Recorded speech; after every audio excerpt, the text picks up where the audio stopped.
Hey, and welcome back to Miss Kitty's Wild West Adventures. Before we dive into this tale of grit, grizzlies, and gut-wrenching determination, let me ask you this. What would you do if a bear mauled you nearly to death and your friends left you for dead? No, I'm not talking about your in-laws during holiday dinner. I mean literally left you to rot out on the frontier. Stick around for this one, 'cause it's a wild ride.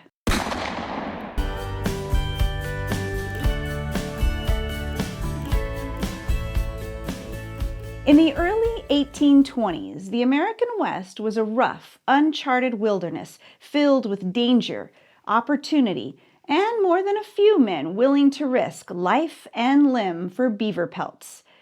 These guys were known as mountain men, though they often called themselves mountaineers. One such man was Hugh Glass, a trapper working for the fur trade expedition organized by William Ashley and Andrew Henry, a journey that would take him deep into what is now South Dakota and beyond.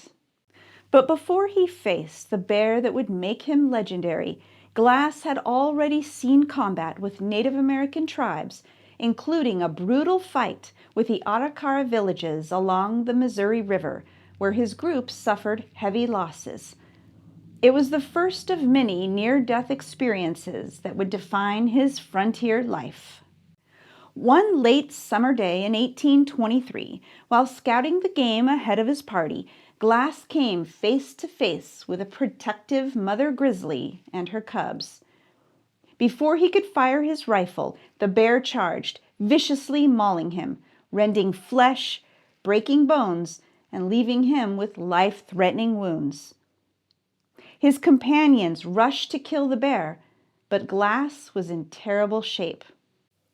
They barely were able to carry him for 2 days on a makeshift litter, and expecting him to die any minute, the leader of the party offered an $80 bonus to 2 men, John Fitzgerald and a young trapper often identified as Bridges, to stay with Hugh and give him a proper burial when the time came. Instead, after only a few days, those 2 men dug a grave and then deserted him entirely, even taking his rifle, knife, and fire-making tools, all the things a man would need to survive or die with dignity. Now, if this story is ringing a bell, you might be thinking of the 2015 film, The Revenant. Yes, the icy, grueling survival story that finally won Leonardo DiCaprio his long-awaited Oscar. But while Hollywood gave us a powerful drama, the real Hugh Glass story has its own twists, and in some ways it's even more astonishing. Because unlike the movie version, Hugh Glass didn't have snowdrifts and cinematographers following him. He had broken bones, a stolen rifle, and 200 miles of unforgiving wilderness ahead of him. Left alone, his body riddled with wounds, Hugh Glass did the unthinkable. He refused to die. With his leg broken and his ribs exposed, he set his own bones, wrapped himself in the bear's hide, and began crawling toward the nearest American settlement, Fort Kiowa, some 200 miles away. He survived on whatever he could find: berries, roots, insects, even raw buffalo meat. And he let maggots devour the dead tissue in his wounds because, believe it or not, that helped prevent deadly infection. By the time he reached the Missouri River, news of his journey would have made campfire tales seem tame. Eventually, friendly Lakota Indians gave him a hide boat, and he floated downriver to Fort Kiowa, where he recuperated, bought new supplies on credit, and began plotting revenge on the men who had left him for dead. Glass didn't just rest. He joined a group of traders heading upriver toward the Mandan villages in search of Fitzgerald and Bridges. Along the way, Glass made a bold decision to go ashore and walk overland, and in a twist of frontier luck, his boat companions were ambushed and killed by hostile Indians. However, a pair of Mandan men saved Glass from that fate. He pressed on through hostile territory and eventually reached Fort Henry, but found it abandoned. A note directed him to the nearby new location of the fort, where Glass finally found Bridges. Still angry at his former companion, but understanding that Bridges had been but a youth at the time, Glass forgave him. Fitzgerald, however, had since joined the U.S. Army at Fort Atkinson, and when Glass confronted him there, the Army wouldn't permit justice by Glass's hand. After all, killing a soldier was a capital offense.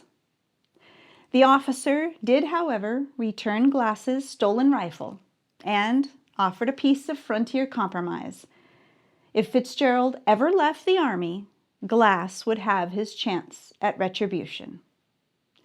Whether he ever intended to is unclear, but Glass left with his rifle and grudging closure. After this extraordinary adventure, Hugh Glass didn't just fade into retirement. He continued trapping and trading across the frontier, partnering with French traders around Santa Fe, recovering from another arrow wound in a skirmish with Indians in southern Colorado country, and attending Rendezvous, the seasonal meetings of mountain men and traders that defined the era. By the early 1830s, Glass was a seasoned outdoorsman based out of the upper Missouri region. He supplied meat to trading posts like Fort Union and hunted widely across the Yellowstone country. But even the toughest mountain man's luck wears thin.